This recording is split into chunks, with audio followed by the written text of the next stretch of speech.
the authoritarian nature of Maoism and Trotskyism. Authoritarian and the Cultural Revolution.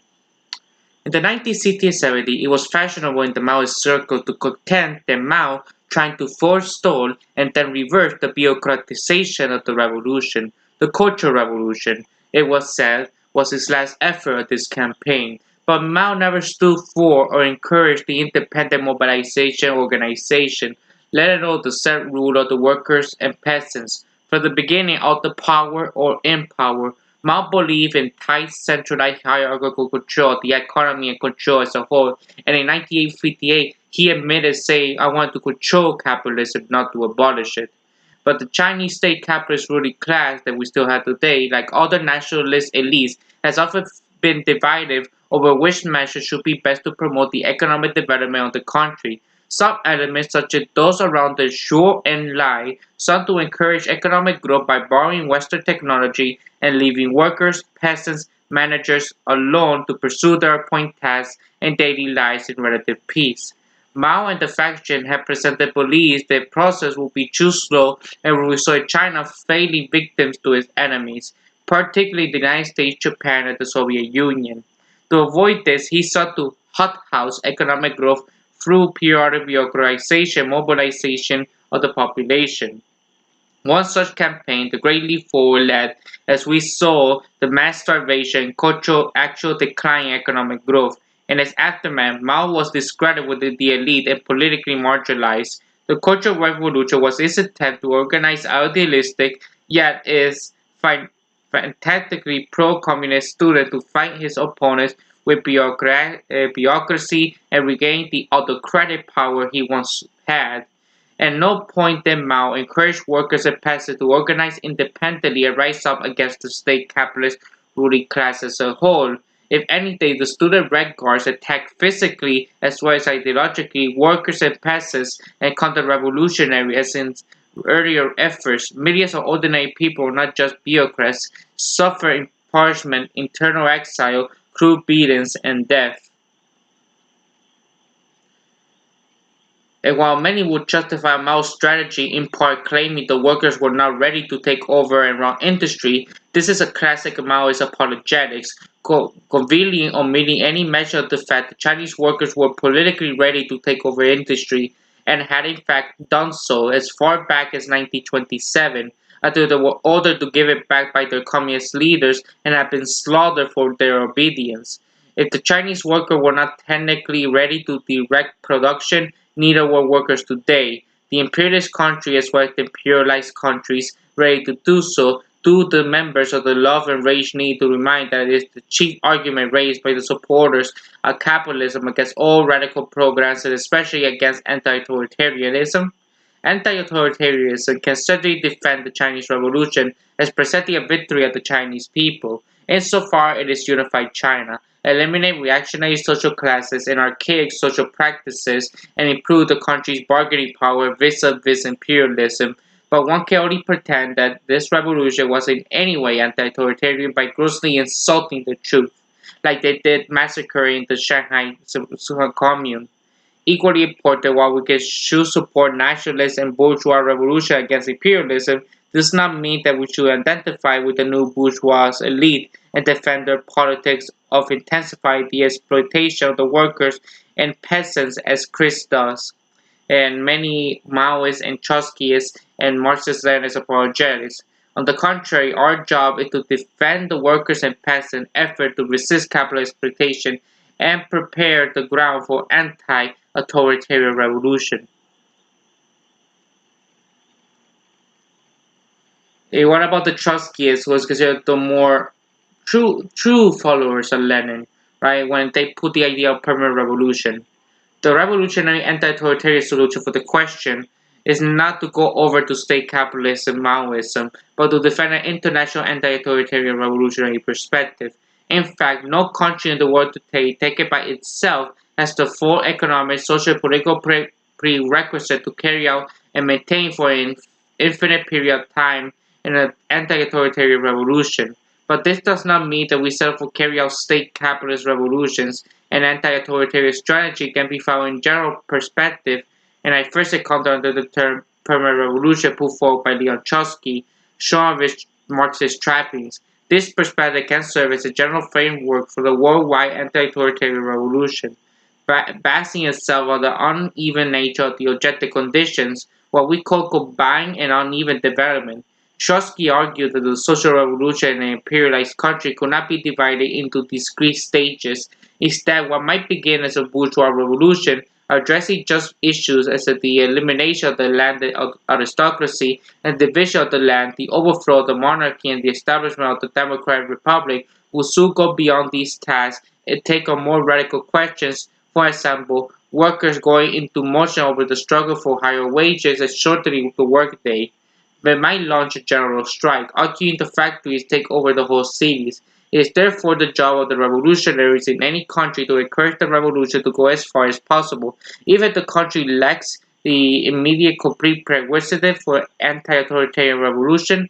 Meanwhile, it's also the task of the revolutionary to encourage revolutions in other countries, so that revolution becomes an international and cosmopolitan one. The revolution is thus permanent in two senses. One, within one country, the revolution does not limit itself to any one stage, but seeks to proceed as far as possible. And two, the revolution does not limit itself to one country, but aims to be international and cosmopolitan. It is by very nature anti-authoritarian revolution to be worldwide phenomenon. We are in fact speaking of a transformation of the human species. It is either happen relatively rapidly or it won't happen at all. If the people in any one country, even an economically advanced one, carry out an anti-authoritarian revolution and remains isolated, it will be defeated. There remains nothing that anti-authoritarians can do about this to pick up and start over. Adopting authoritarian measures such as extend the army based on traditional centralization, hierarchy, and discipline will not save the revolution, but it will destroy it from within. And what about the Trotskyists? Well, there is a problem. I think it will best simplified by Wayne Price's work "Listen, Trotskyists" as a homage to Murray Bookchin "Listen, Marxists", when he was making a case against Marxism, Leninism, and Stalinism. He tried to make a case against Trotskyism. You Trotskyists of the International Social Organization claim to have the same goal as a class struggle social anarchists, a worldwide revolution by the working class and all oppressed against the capitalists and their states, including the remnants of the quote-unquote communist state capitalist regimes, and to replace these states with association of councils.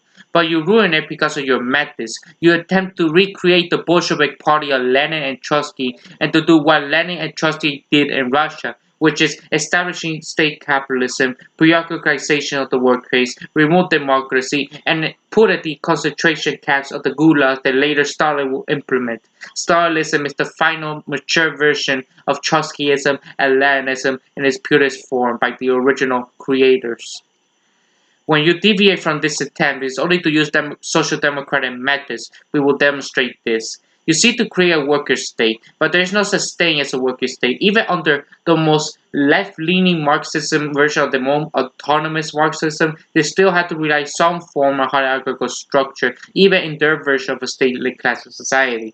Engels defined the state as a public force, which consists not merely of armed men but also material appendages, prisons, and coercive institutions of all kinds. Its officials are organs of society standing above society, representative of a power which is strangled them from society. The state is an organization for the protection of the possessing class against the non-possessing class. Does this sound like something that working class can use? All previous ruling classes have these states because they were minorities who needed to hold down majorities. The working class that is idealized is the big majority. In revolution, it will not need a socially alienated bureaucratic military machine to hold down the pro-capitalist minority. It will need a self-organization of the workers and the oppressed themselves, workplace and neighborhood assemblies, federal councils, and an armed people, a workers' militia. This is not a state, because the Bolshevik aim for state. They end up with the state, a bureaucratic monstrosity. The Russian Revolution led by Lenin and Trotsky ended up as a totalitarian nightmare. You blame this not on the Bolsheviks you admire, but on the objective circumstances in Russia's poverty, the failure of the revolution to spread, etc. all of which was real. But it's also true that the Bolsheviks never advocate multi-party slash multi-tendency Soviets, workers' rank and file management of industry, independent trade unions, etc. By 1921, when Lenin and Trotsky were in power, they outlawed all other parties and jailed and massacred the anarchists, banned all caucuses inside the one legal party, and insisted that the unions were controlled by the party. It was Lenin and Trotsky who legalized the single party state. Stalin built what they have created. Trotsky at his level of position fought Stalin while agreeing with the single party dictatorship.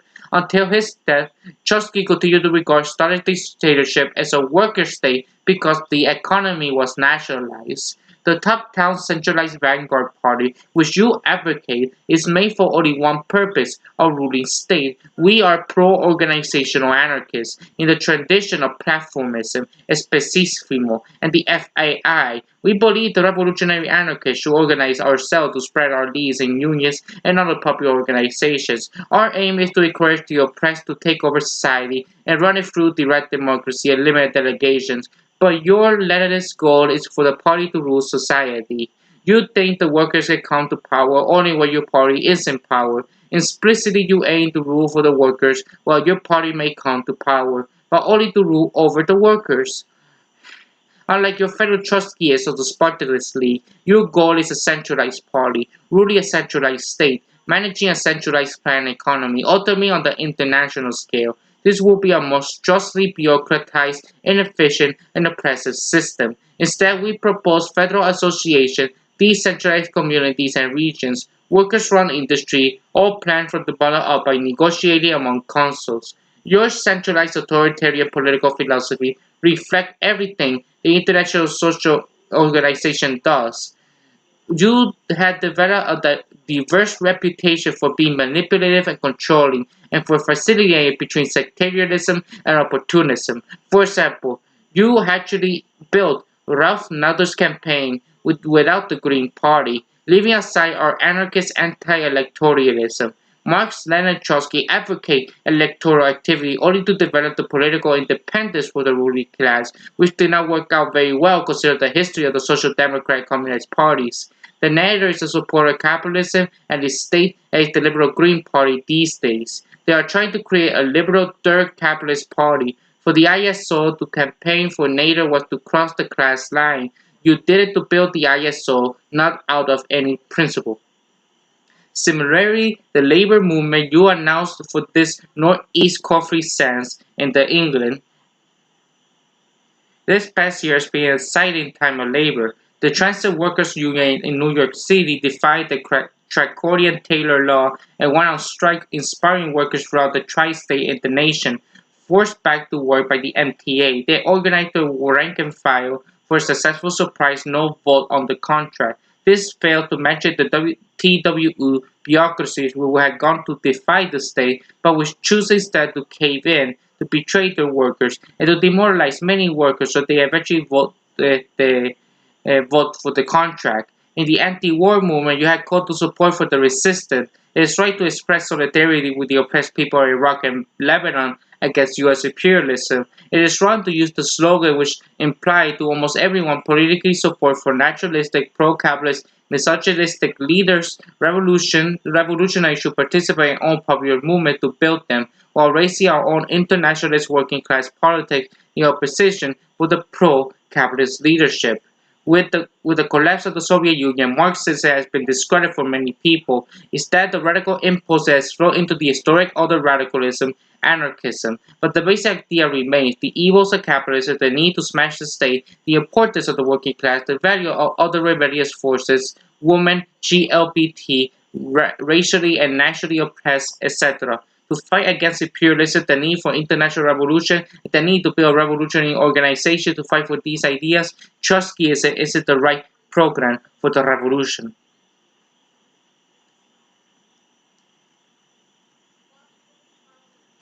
What about Maoism and its problems?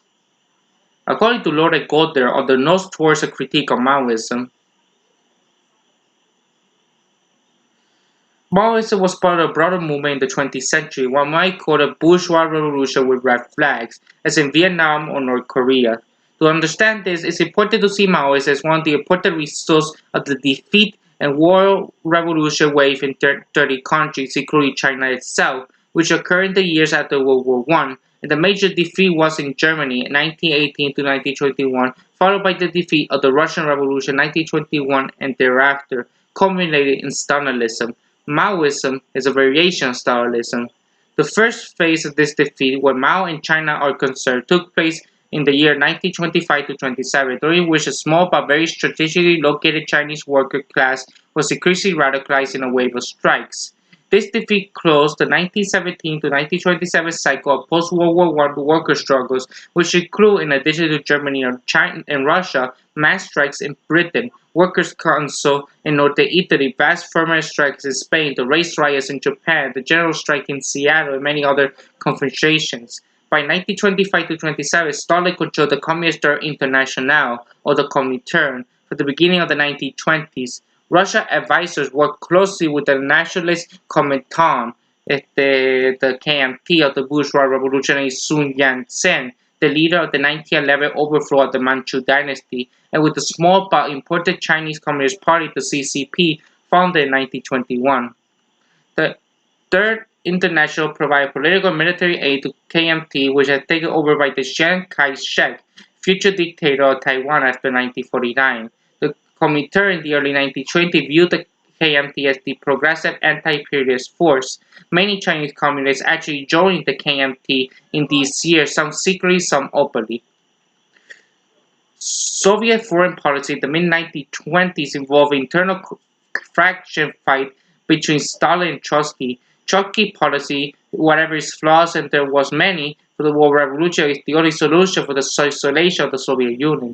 Stalin replied with the slogan "Socialism in one country," an operation unheard of until the time of the internationalist Marxist tradition.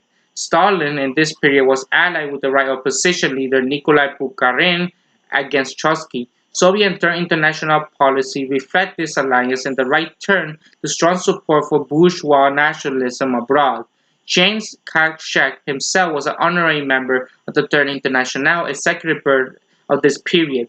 The Third International advocates strong support for Xian's KMT in its campaign against the warlords closely allied with the land-owning gentry.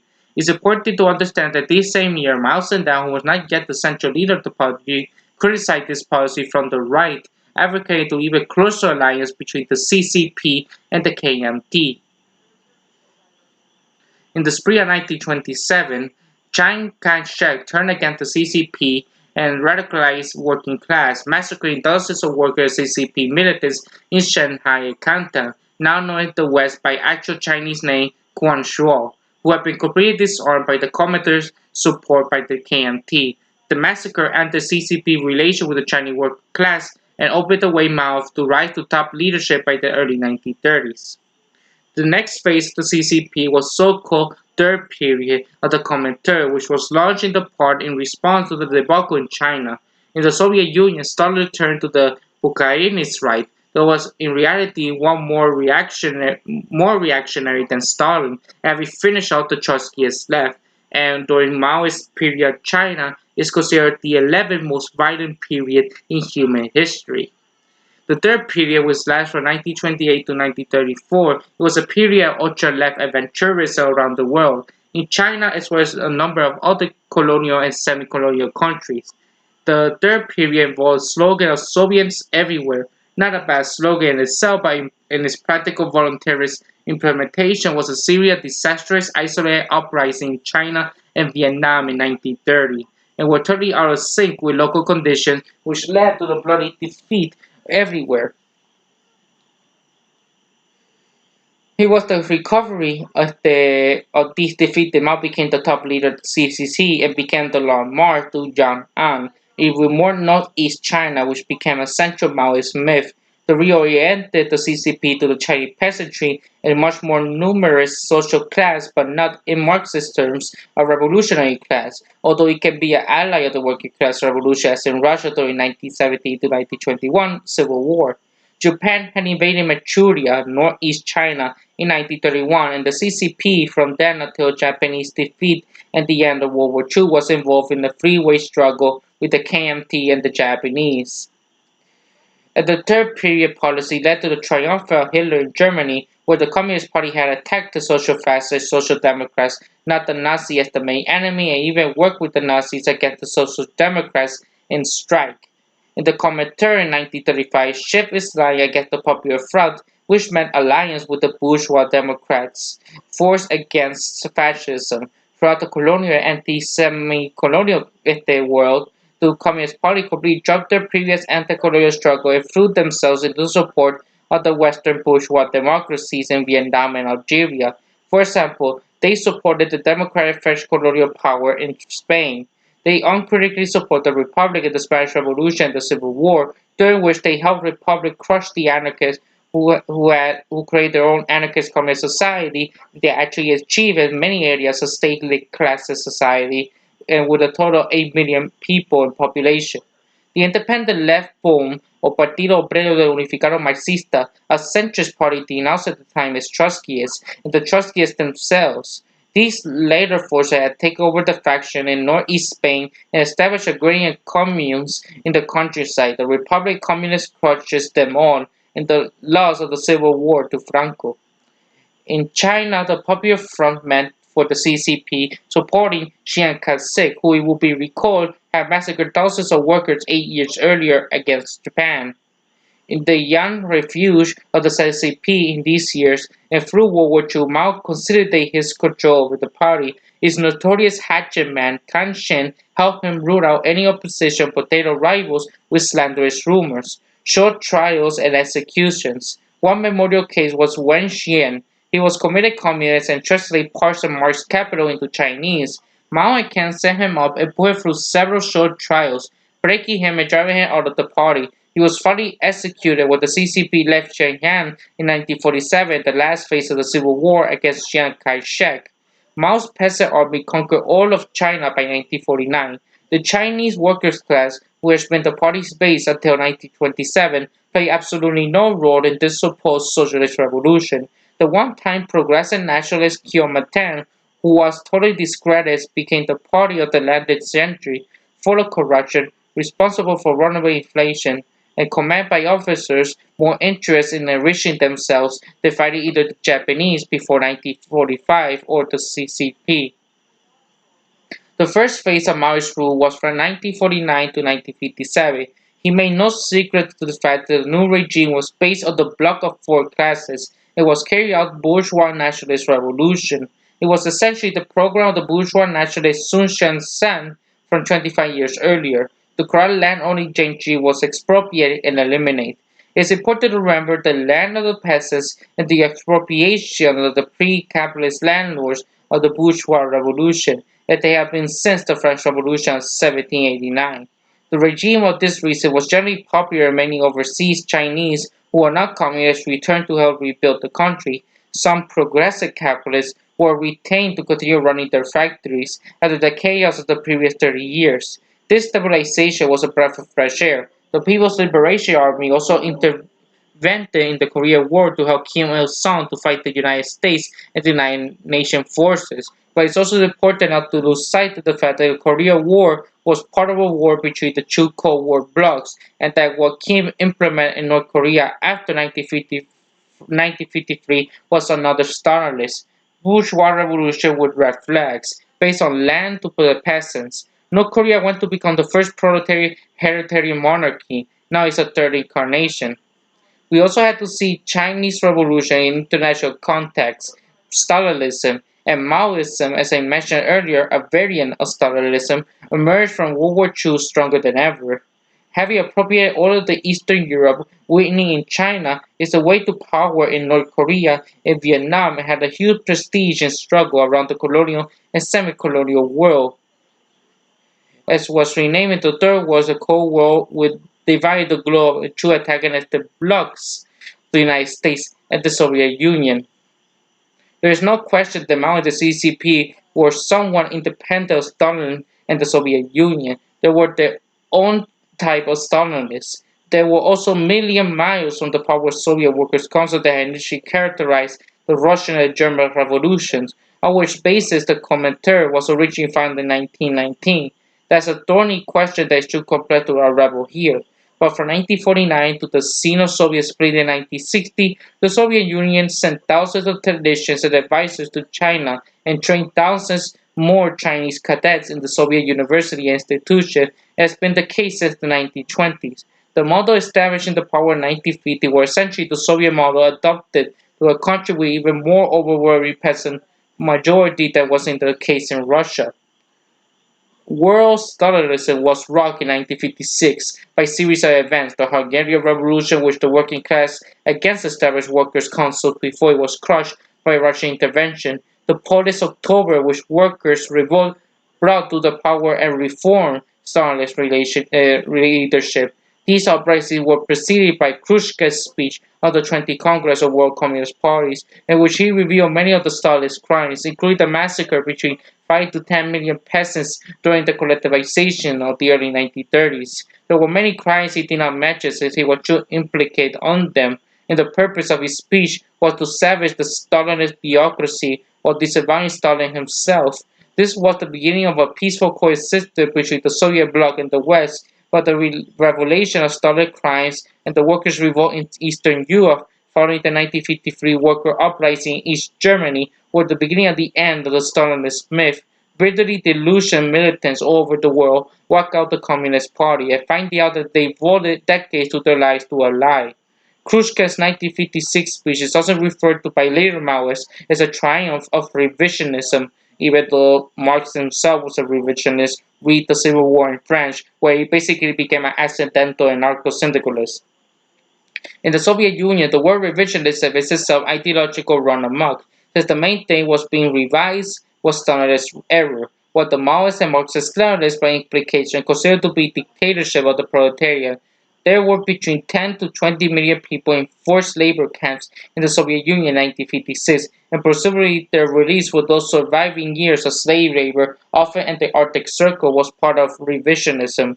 For the Maoists, the Khrushchev speak is often also identified with the restoration of capitalism, showing how superficial their Marxism is, with the assisted capitalism being based not on any analysis of real social relations but on ideology of this or that leader. Khrushchev's speech was not well received by Mao and the leaders of the CCP, whose own regime rule of China was becoming increasingly unpopular.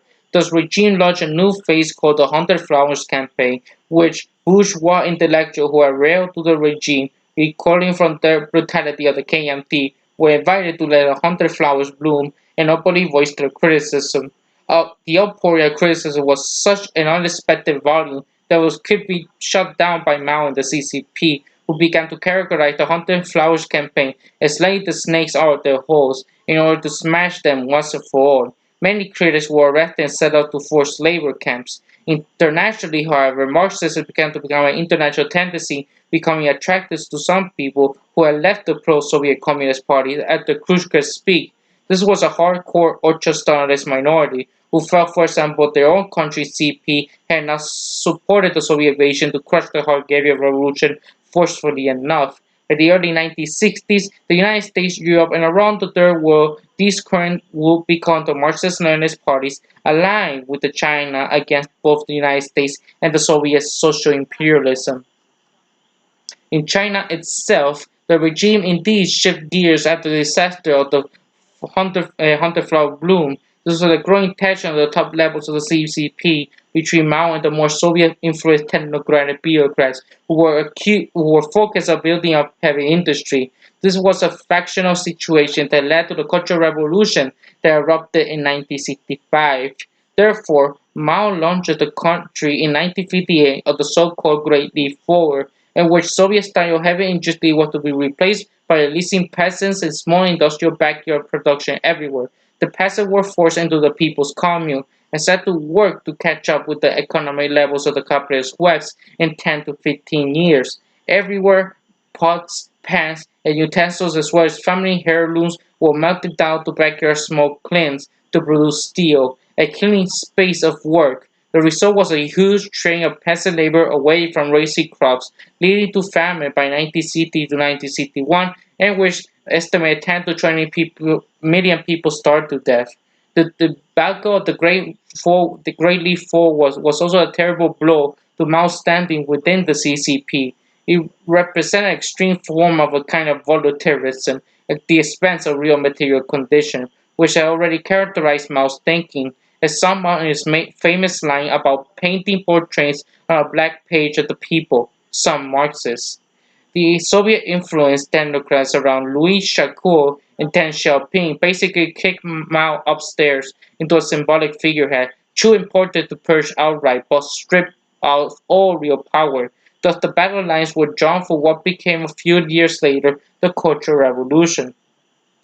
The Cultural Revolution was Mao's attempt at a comeback. It was a factional struggle at the top level of the CCP, which millions of university and high school students were mobilized everywhere to attack revisionism and return Mao to real power. But this factional struggle and the previous marginalization of Mao lay behind was hardly advertised as the real reason for this process, which tens of thousands of people were killed and millions of lives were wrecked. China was thrown into ideology run amok on a scale arguably even greater than under Stalin. At the peak of his power, millions of educated people suspected of revisionism or merely the victims of some personal feud, including technician societies, were sent off to the countryside or Russification to learn from the peasants, which in reality involved them in crushing forced labor, which many were worked to death. Politics was command, with party dialogues and not surgeons, in charge of medical operations in Chinese hospitals with predictable consequences. Schools were closed for 3 years in the cities, though not in the countryside, from 1960 to 1969, while young people from universities and high schools ran around the country humiliating and sometimes killing people designed by the Maoist faction revisionists and Liu Shaoqi capitalist ruler. Liu Shaoqi himself died of illness in prison. The economy was wrecked. In 1978, when Deng Xiaoping and also performed hard rural labor during those years returned to power, Chinese agriculture production per capita was no higher than it had been in 1949. In such a situation where revisionist rule was to be replaced by people's power, this go out of hand with some currents who took Mao's slogan "It is right to rebel" a bit too far and began to question the whole nature of CCP rules since 1949. In this case, in the Shanghai Commune of early 1967, the People's Liberation Army had to step in against an independent formation that included radicalized workers. The PLA was in fact one of the main winners of the Cultural Revolution for its role in stumping out currents that became a third force against both capitalist rulers and Maoists. During all this, Kenshin, the hatcherman of Jiangnan, returned to power and helped vilify outs and something execute Mao's factional opponents as he had done in the first time around. Who had the most interesting case of things going too far, along with the brief Shanghai Commune before the army marched in, was the Shangulian current in Mao's own Wuhan province. Third worker and student who gone through the whole process produced a series of documents that became famous throughout China, analyzing the country as being under the control of a new bureaucratic ruling class, while the Shangulian militants disguised their viewpoint the bowels of thought of Mao Zedong and Marxist-Leninism. Their texts were read throughout China. At the top levels of the party itself, they were clearly recognized what their fundamental challenge to both factions in power, the remorsefully crutch. Further interest critiques to emerge from the years of the Cultural Revolution were those written by Yu Luke, at the time an apprentice worker and later the manifesto of Wang Winshen, a 28-year-old electrician at the Beijing Zoo of the Democracy War in Beijing in 1978. Yu's text was like Schweitzerian's diffuse and read all over China. It was a critique of the Cultural Revolution bloodline definition of class by family background and political reliability rather than by one's relationship to the means of production. Yu was executed for his troubles in 1970. The Democracy War, which was supposed to occupy Deng Xiaoping's return to power, also got out of hand and was suppressed in 1979. Mao's faction reemerged triumphant by 1969. This included his wife Xiang Qing and three other co-factionaires who would be arrested and disposed as the Gang of Four shortly after Mao's death in 1976. This victory is often overlooked, coinciding with the beginning of Mao's quiet outreach to the United States as a counterweight to the Soviet Union. There was active but local combat between Chinese and Soviet forces along their mutual border in 1969. As a result, Mao banned all transit of Soviet material support to North Vietnam and the Viet Cong, a ban which remains in effect until the end of the Vietnam War in 1975. Mao received U.S. President Nixon in Beijing in early 1972, while the United States was raining bombs on North Vietnam.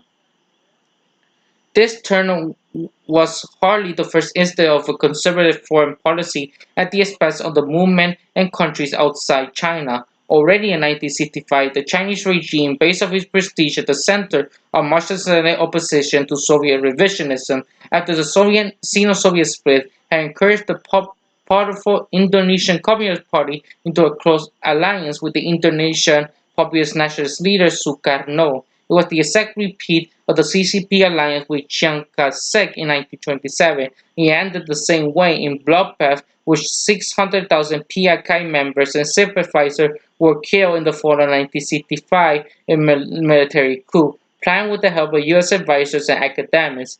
Beijing said nothing about the massacre until 1967, when it complained that the Chinese embassy in Jakarta had been stoned during the events. In 1971, China also openly applauded the bloody suppression of the Trotsky student movement in Sri Lanka.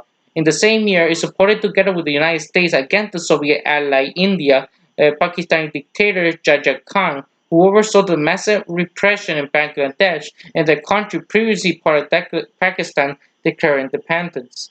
In 1971, another bizarre turn in domestic policy also took place, echoing Mao's fascination with Asian dynastic courting intrigue. Up to that point, Lin Biao had been openly designed as Mao's successor. The Maoist press abroad, as well as the French intelligentsia at the time, were decidedly pro-Maoist, triumphed the same line. Suddenly, Lin Biao disappeared from public view, and later in 1971, it was learned that he too, supposedly Mao's closely confidant for years, had been capitalist ruler and a deep cover KMT agent all along. According to official stories, Lee had commanded a military plane that flew toward the Soviet border. The plane had crashed in Mongolia, killing him and all aboard. For months, Western Maoists denounced this account, publishing a word press as a pure bourgeois fabrication, including what Simon Lanes characterized as the most important pro-Maoist daily newspaper in the West. At the very high tone, Le Monde in Paris, whose Beijing correspondent was a Maoist devotee, then, when the Chinese government itself confirmed the story, the Western Maoists turned on a dime and howled with the wolves against Lin Biao. Something less remarked that these very believers had transformed the old Chinese proverb, "Don't beat a dog after it has fallen into the water," into "Don't beat a dog until it has fallen into the water." These were merely the beginning of the bizarre turn of Maoist war strategy of Chinese foreign policy. The main enemy, a great danger, was no longer the world imperialist center of the United States, but Soviet social imperialism. Thus, when US-backed Augusto Pinochet overthrew Chilean government of Salvador Allende in 1973, China immediately recognized Pinochet and hailed the coup. When South African troops invaded Angola in 1975, when Angola independence under the pro-Soviet MPLA, China backed South Africa. During the Portuguese Revolution 1974 to 1979, the Maoist forces there reached out to the far right. Maoist currents throughout Western Europe called for the strength to be NATO against the Soviet threat. China supported Philippine dictator Fernando Marcos in his attempt to crush the Maoist guerrilla movement in that country. Maoists have a certain serious impact on the new left forces in the West by the late 1960s, early 1970s. However, the factional differences among these groups would take us too far afield, and most of them fade away by the 1980s. But Maoism is interpreted in a different way, but also important in Germany, Italy, France, and the United States. Some groups, such as the ultra-Stalinist Progressive Labour Party in the United States, saw the writing of the wall as early in 1969 as a broke with China in that year. Most of the groups were characterized by Stalinist thuggery against opponents and occasionally amongst themselves. Their influence was diffuse and it was pernicious. In 1975, there were hundreds of Marxist-Leninist study groups around the United States, and hundreds of cadres had entered the factories to organize the working class. By the mid-1970s, the three main Maoist groups had emerged and the dominant in the U.S. left. The Revolutionary Union under Avakian nearly remained the RCP, the October League under Mike Klonsky, and the Communist Labour Party. To really understand some of the differences between the one needed to know the relationship to the old revisionist Communist Party USA. The more modern groups, such as the October League, harken back to Earl Boston's leadership during the Popular Front years. More hardline groups, such as the CLP, look for more openly Stalinist William C. Foster.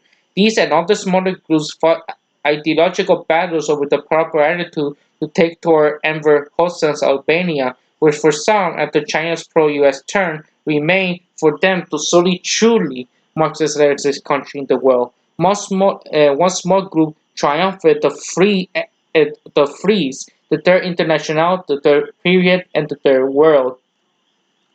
In Germany, New Left Maoism was the ascendant after 1968, process which gingerly turned with the positive outcome of the anti-authoritarian movement of that year. Major current was the KPT, or the Kommunistische Partei Deutschlands, who fought against the much larger TKP, Deutsche Kommunistische Partei, the pro-Soviet party, which itself still barely accounted for 1% of the vote in German elections. Of the KPT came to a multitude of smaller K groupmen, with poetic names such as the KPTML, Rote Heimar, Red Homeland with the strict populist overstone of soil. Only the DKP have any influence of the working class with its infiltration of the trade union. It was content to sit back after 1972 when social democrat government of William Brandt issued its radical decree. It came down hard on the gay Gruppen, which is the Italian Communist Party of the PCI, with 25% of the vote in 1976 elections. Not only set back while the Italian government criminalized the entire far left as terrorists, it actively helped the government with the suppression of the far left after the Red Brigade kidnapped and executed the right-wing politician Adolfo Moro in spring of 1978 as the honest way to sign a historical compromise that will allow the PIC to join the Christian Democrats in a grand coalition. In French, Maoism never clout much larger than the Trotskyist party. Loti Ovier, the League of Communist Revolutionary, and the organization Communista Internationaliste, all of which are still around today, and the latter two case under different names. Most of the Maoist Marxist-Leninist groups have been discredited by their manipulative role during the May-June 1968 general strike, such as one which marked the barricades of the night of the most serious street fighting, including thousands of people against thousands of cops. Honestly, the whole thing was a government provocation and urged everyone to go home if they themselves proceed to do so. Spring of 1970, one small ultra-Stalinist and ultra-militant Maoist group, the Quasi Proletariat, the Proletariat Left, were many refugee post-soldiers to its defense, but the government banned it. It allowed some spectacular military intervention around the country. Sartre, who over the previous 20 years had been successfully pro-Soviet, pro-Cuba, and then pro-China, saved the GP from extinction, but it would collapse on its own ideological frenzy shortly thereafter. It normally produced two particularly credentials neoliberal ideologies after 1977, Werner Henry Lely and Andrew Cushman, as well as Serge July, editor-in-chief of the now very respectable Daily Liberation, which began as a newspaper for the GP. The former French Maoists turned up in the strangest places, such as Ronald Castro, a fire-eating Maoist in 1968, who became an intimate of the Soviet President Francois Mitterrand, who was appointed to the leading technocratic position. Maoism in Britain again had the next to no influence, where both the Trotskyist Socialist Labor League and the IS, later the Socialist Workers' Party, at the 1970s peak, had thousands of members and a serious presence in the working class. In Japan, finally, the most advanced capitalist country in Asia, Maoism, as in Britain and France, had no chance against the large, sophisticated New Left groups in the militant Sengakuren, which not only have no time for Marxism, but not even for Trotskyism, and was characterized by both Soviet Union and China as state capitalists. Only a small underground pro-North Korea Red Army who in any way have been characterized as Maoists. In 1976, as mentioned earlier, the Maoist Gang of Four, who up to Mao's death had been the pinnacle of state power, were arrested, jailed, and never heard from again, as the revisionists headed by Deng Xiaoping returned to power and prepared to launch China on the road to market socialism or socialism with Chinese characteristics beginning in 1978. This bizarre ideological period ended in 1978 to 1979 when China, now firmly allied to the United States, attacked Vietnam and was rudely pushed back by the Vietnamese army under General Clark, or Dien Bien Phu fame. Vietnam, still allied with the Soviet Union, had occupied Cambodia to oust the pro-Maoist Kim Ro, who had taken over the country in 1975, who set out to kill upward of 1 million people in response to China's attack on Vietnam. The Soviet Union threatened to attack China from any remaining Western Maoists at this point. The consternation was palpable. Elsewhere, in different forms, the Maoists in the United States did not go quietly in the dark night. Many of those who went into industry or otherwise colonialized working class communities rose to a position of influence in the trade union bureaucracy, such as Bill Fletcher of the Freeway Road Group, who was pretty at the top aide to John Swain when they later took over the AFL-CIO in 1995. Mike Kloski of the October League traveled to China in 1976 to be anointed as the official liaison to the Chinese regime after the fall of the Gang of Four, but that did not prevent the AOL from fading away. The RCP sent colonizers to West Virginia mining towns where there were involved some wildcat strikes. Some of the strikes, however, were against teaching Darwin in schools. The CRP also supported the ROAR, the racist anti-Boston coalition during the crisis in Boston in 1979, or Bob Avakian in 1978, when four other RAC members rushed to Pondonia when Townshend appeared at the press conference in Washington with Jimmy Carter to consummate the U.S.-China alliance. They were charged with multiple felonies, and Avakian remains in exile in Paris to this day. In 1984 to 1988, many Maoists of different stripes were deeply involved in Jesse Jackson's run for the presidency, giving rise to 1984 after Jackson lost out to the Marxist-Leninist for Mondale phenomenon. Members of the Communist Workers' Party suffered a worse fate when in 1979 members of the Ku Klux Klan in North Korea, where they had organized in several textile towns, fired on their rally, killing five of them, but during the occupied Oakland in the fall of 2011, emerged no less the Oakland Mayor Jim Kwan, as well as some of their key advisors. High-level members of the Almeida Country Labor Council were former members of the self-same CWP. More recently, former members of the RCP who had their fill of the Afghanis Code of Personality for the Casamata network, which now has a much of a larger and more diffuse influence, at least on the internet. On the world scale, Maoists recently joined a coalition government in Nepal. Various groups reaching back to 1960 or even earlier continue to be active in the Philippines. The Indian Naxalites, who were stormed Maoists in the 1970s before they were crushed by the Indira Gandhi, have made something of the comeback in poor rural areas. The Shining Path group in Peru was similarly crushed by Fujimori, was made steady combat there, already referred to such groups as the Cambodia Kim Rogue as a model. To conclude, it's important to consider the post-1978 fate of Maoism in China itself. The regime which 1978 had overseen nearly 35 years of virtual uninterrupted and unprecedented economic growth over averaging close to 10% per year over the decades with the methods of market socialism. Mao Zedong remains an indispensable icon of the ruling ideology, and officialized Mao was 70% right and 30% wrong.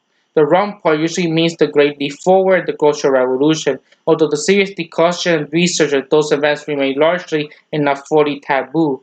As a result, a rose-tinted nostalgic view of Maoism and the Cultural Revolution has become a de rigueur of the so-called Chinese New Left. There have even been echoes of Maoism in recent fall of the top-level bureaucratic CI, former strongman of the Shang Quang, of the decidedly populist style which led to some of his opponents to warn the dangers of the new Cultural Revolution, given the impossibility in China of frank public discussion of entirely of Mao's years in power and before. A small fragment of information available of the young generation about those years is hardly surprised that current opposition of petty spread of social inequality and insecurity since 1978 will turn back to a mythical past.